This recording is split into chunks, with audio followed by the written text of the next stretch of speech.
8ই September NDA সাংসদদের নৈশভোজে আমন্ত্রণ। প্রধানমন্ত্রীর উপরাষ্ট্রপতি নির্বাচনে ক্রস ভোটিং এর আশঙ্কা। নিজেদের প্রত্যেক সাংসদের ভোট নিশ্চিত করতে মরিয়া শাসক পক্ষ। আমাদের পলিটিক্যাল এডিটর আশিস চট্টোপাধ্যায় রয়েছেন সরাসরি নিউজরুম থেকে। আশিস দা, উপরাষ্ট্রপতি নির্বাচন এবং তার আগে এই বিষয়টা কিভাবে নিশ্চিত করা হচ্ছে শাসক পক্ষের তরফে, এবং প্রধানমন্ত্রী নরেন্দ্র মোদী তিনি স্বয়ং থাকছেন এই নৈশভোজে? দেখো, যে খবর আমাদের কাছে আসছে তাতে শাসক পক্ষ বা শাসক জোট ন্যাশনাল ডেমোক্রেটিক অ্যালায়েন্স বা এনডিএ তারা এই জয়ের ব্যাপারে কিছুটা আশঙ্কায় ভুগছে। কেননা এই মুহূর্তে যারা ভোটার, উপরাষ্ট্রপতি পদে যারা ভোটার, তারা হচ্ছেন লোকসভার সমস্ত সদস্য, রাজ্যসভার সমস্ত নির্বাচিত সদস্য ও মনোনীত সদস্য। এই যে মোট যে এমপিরা রয়েছেন লোকসভা, রাজ্যসভা, মনোনীত সহ, তাদের সংখ্যাটা এখন 782 জন। 782 জন সদস্য ভোট দেবেন। যেহেতু এখানে দুজনই মাত্র ক্যান্ডিডেট আছেন, তাই প্রপোর্শনাল রিপ্রেজেন্টেশন পদ্ধতিতে ভোট হলেও যারা বেশি ভোট পাবেন তারাই জিতবেন, এই রকম সহজ ব্যাপার। যদি 3 জন থাকতো তাহলে কিছুটা জটিলতা আসতে পারতো, কোটা ইত্যাদি সিস্টেম হতো। কিন্তু এখানে 2 জন মানে যারা যে বেশি ভোট পাবে সে জিতবে। এখন দেখা যাচ্ছে অঙ্ক কষে যে 392টি ভোট পেলে সেই প্রার্থী জয়ী হবেন।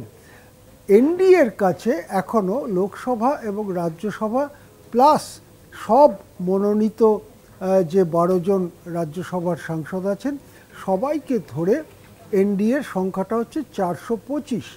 সুতরাং কোনো কারণে যদি এই 425-এর মধ্যে 35-36 জনের ভোট এনডিএ না পায় বা এর কয়েকজনের ভোট যদি উল্টো দিকে যায়, তাহলে কিন্তু গোলমালে পড়ে যেতে পারে এনডিএর প্রার্থী।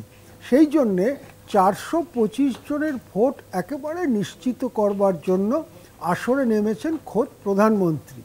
6, 7, 8 এই 3 দিন ধরে এনডিএ সাংসদদের ওয়ার্কশপ হবে কিভাবে ভোট দিতে হবে সেই ব্যাপারে। ভোট দেবার নির্দিষ্ট পদ্ধতি আছে। এখানে নির্বাচন কমিশন একটি বিশেষ কলম দেবে, সেই কলমটি দিয়েই দাগ দিতে হবে। এটা যেহেতু পেপার ব্যালটে হচ্ছে, কাগজের ব্যালট, সেই ব্যালটটিকে ঠিকমতো ভাঁজ করার একটা পদ্ধতি আছে, তা নাহলে ভোট রিজেক্টেড হয়ে যেতে পারে। সেই ভাঁজ করার পদ্ধতি শেখানো হবে এবং তারপরে সেটা ব্যালট বাক্সে গিয়ে ফেলা হবে। গোপন ব্যালটে ভোট হবে, সুতরাং ক্রস ভোটিং হবার সম্ভাবনা থাকে।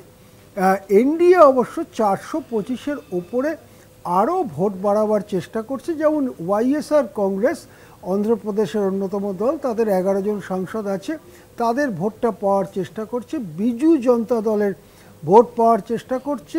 তেলেঙ্গানার ভারত রাষ্ট্র সমিতি তাদের ভোট পাওয়ার চেষ্টা করছে। অন্যদিকে বিরোধীদের কৌশল হচ্ছে যে 1 নম্বর বি সুদর্শন রেড্ডি, বালকৃষ্ণ সুদর্শন রেড্ডি, যিনি বিরোধীদের ক্যান্ডিডেট, সুপ্রিম কোর্টের প্রাক্তন জাস্টিস, তিনি অন্ধ্রপ্রদেশের ভূমিপুত্র।